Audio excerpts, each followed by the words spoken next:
Монгол Ардын намын дэргэдэх социал-демократ Монголын залуучуудын холбооноос эрдэмтэн судлаачдыг дэмжих зорилготой New Normal 2026 бүтээлийн уралдаан зарлалаа. За шалгарсан болон хэвлүүлгээр зөвлөмж авсан бүтээл зохион байгуулагчдаас засварын хугацаа олгож, хугацаанд нь ирүүлсэн эцсийн хувилбарыг New Normal 2026 эрдэм шинжилгээний бичигт нийтлэх юм байна.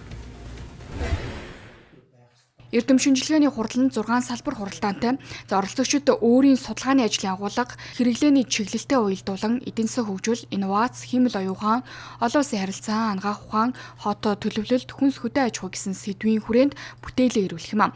Бүтээлийн хураангуйг ирэх 6 дугаар сарын 1-ний дотор хүлээн авна. За 2026 оны 9 сарын 10-наас 10 дугаар сарын 1-ний хүртэл бүтээлийг хүлээн авч 10 дугаар сарын 8-нд сонгон шалгаруулалтанд тэнцсэн эсхийг мэдээллээ. Оюутан залуучууд болон залуу судлаачдад бол эдийн шинжилгээний грант олгох, мөн тухайлсан асуудал хүндсэн асуудлууд байх юм бол тэдгээр асуудлуудыг бол бас төрийн бүхий байгууллагуудад бас санал байдлаар хүргүүлэх, хамтран ажиллах, мөн хувийн хвшлүүд дээр бас бизнес төлөвлөлтийн болон бусад шинжилгээ ухаанч гаргалгаануудыг илүү бас цаашийн дараагийн түвшинд нь гаргахгүй эдийн засгийн эргэлтэнд оруулах гэдэг холболтууд их зорилгоор энэ удаад New Normal эрдэм шинжилгээний хурлыг бол санаачлан зохион байгуулж байна. 6 сарын хугацаанд яг энэ эрдэм шинжилгээний хурлын шаардлагад нийцсэн бүтээлүүдээ судлаач нар маань сэдвээ сонгох, тэгээ судалгаагаа хийх, энийгээ нотлох, бичвэрээ хийх, магадгүй энэ салбарынхаа хүрээнд шинэ технологи, техник програм бичиж нэвтрүүлэх бол энийгээ хийхэд хангалттай байх үүднээс хагас жилийн хугацаанд энэ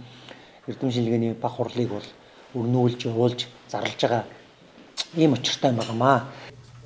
Судлаачдаас гадна шинжилгээ ухааны байгууллагуудыг өргөнөөр оролцуулах зорилгоор шинжилгээ ухааны агентайм Монголын залуу эрдэмтдийн холбоо зэрэг төрийн болон төрийн бус байгууллагуудад хамтран ажиллах урилга мөн хөргүүлсэн байна. New Normal 2026 эрдэм шинжилгээний хурлын салбар хуралдаан 2026 оны 10 дугаар сарын 13-наас 10 дугаар сарын 18-ны өдрүүдэд болж, харин нэгдсэн хуралдааныг 2026 оны 10 сарын 20-ны өдөр зохион байгуулахаар төлөвлөсөн байна.